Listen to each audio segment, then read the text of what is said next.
ये है काजू कतली। जी हाँ, नकली ही सही, काजू की नहीं है तो मूंगफली की है, काजू नहीं तो पीनट ही सही। कुछ तो है, पीनट कतली बोल सकते हैं इसे, बोल सकते नहीं है पीनट कतली तो बोलेंगे ही पीनट कतली। चलो, तो सेम वही प्रोसेस है काजू कतली की तरह। मैं जो भी रेसिपी बना रही हूँ, सारी रेसिपी मैं फर्स्ट टाइम ट्राई कर रही हूँ। अगर अच्छी बन जाती है तो मैं आप लोगों के साथ शेयर कर देती हूँ, नहीं बनती है तो नहीं करती हूँ बस। तो मैंने 300 ग्राम मूंगफली ली है, कच्ची वाली मूंगफली दाना, और उसे अच्छे से रोस्ट कर लिया है। रोस्ट करने के बाद फिर मैंने छिलके निकाल के साफ करके और पीस लिया है अच्छे से। पीसने के बाद 4 चम्मच मैंने डाल लिया है मिल्क पाउडर, और फिर हो गया। फिर मैंने शक्कर ली है, उसके लिए 200 ग्राम, हाँ 200 ग्राम शक्कर है। और उस कटोरी में भी थी, तो जितनी कटोरी में शक्कर थी आधा लिया है मैंने पानी। इसकी चाशनी बना लेंगे। पानी ये मेरा दूध का गिलास था, कच्चा दूध रखा था तो मलाई जम जाती है ना कच्चे दूध की, बस वही छा गई थी तो मैंने उसे ही धो के डाल दिया, क्योंकि क्यों फेंको धोकर, तो इसमें डाल दो। तो चाशनी बन जाए बस एक तार जितनी, आपको चेक करना है। और फिर इसके बाद मिक्सचर को डाल देना है। मिक्सचर को डालने के बाद अच्छे से मिक्स कर लेना है, और इसमें गुठलियाँ ना पड़े इसीलिए इसे अच्छे से मिक्स करना है। फिर गुठलियाँ पड़ जाती हैं तो अच्छे से, फिर कहीं खाने में गुठली कहीं कैसे, ऐसे अच्छा नहीं लगता है ना। तो मैंने इसे इतनी अच्छे से मिक्स किया, बहुत देर तक, कम से कम मैं 10 मिनट कंटिन्यू लगी रही ऐसे ही, ये बस इसी तरीके से।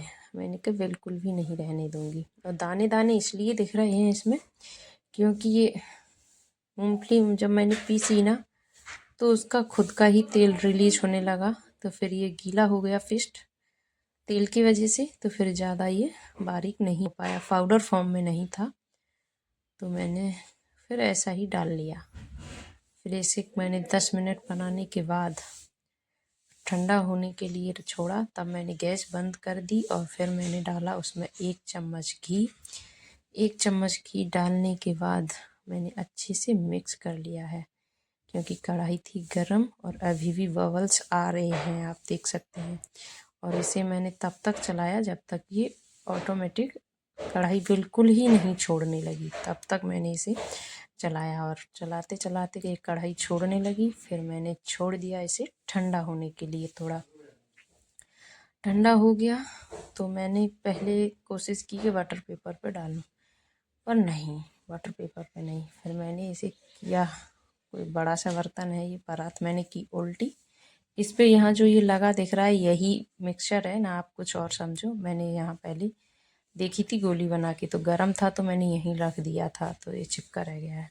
फिर मैंने डाला इस पे घी, और इतना ठंडा हो गया है ये कि हाथ से अच्छे से इसे मसल सकते हैं। अब इसे मसल मसल के ऐसे बिल्कुल स्मूथ बना लेंगे, और फिर इस पे लगा के बटर पेपर पे मैं मेल्ट कर ले रही हूँ घी थोड़ा, तो फिर अच्छे से लग जाएगा उस पर।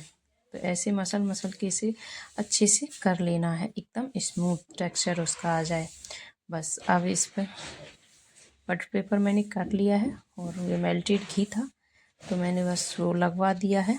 या मैंने नहीं लगाया है, किसी और ने लगाया है, तो मैंने कही मेरे हाथ ऐसी के हैं तो आप लगा दो, बस इसीलिए। और इसे फिर अच्छे से बेलन से बेल देना है। आप जितना चाहे पतला कर लें, अपने हिसाब से, मोटा रखना चाहें तो मोटा। मेरा तो पतला ही था, बहुत पतला हो गया था।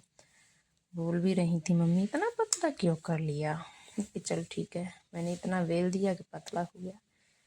फिर इस पे मैंने लगाया है सिल्वर वर्क, चांदी वर्क लगा दिया मैंने, और मेरे हाथ घी के थे तो थोड़ा सा उस पर लग गया, मैंने ध्यान नहीं दे पाया तो फिर अंगूठे पे मेरे पे लग गया, देखो।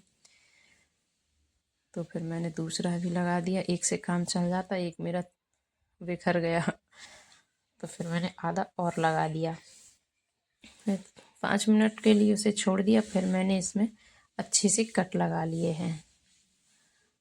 तो फिर कट लगाने के बाद अब है मेरी बर्फ़ी बनके तैयार, और आप इसे देख सकते हैं। और आप सबको मेरी रेसिपी कैसी लगी प्लीज़ कमेंट में ज़रूर बताएं। और आप सभी लोगों से रिक्वेस्ट है चैनल को सब्सक्राइब कर लें, बेल आइकन प्रेस करके ऑल ऑप्शन सेलेक्ट कर लें। फेसबुक पर हैं तो मुझे फॉलो कर लें। और आप सब लोग मेरी बर्फ़ी कैसी लगी ये बता के जाएं और इन्जॉय करें खाकर आप सभी लोगों। धन्यवाद। Thanks for watching.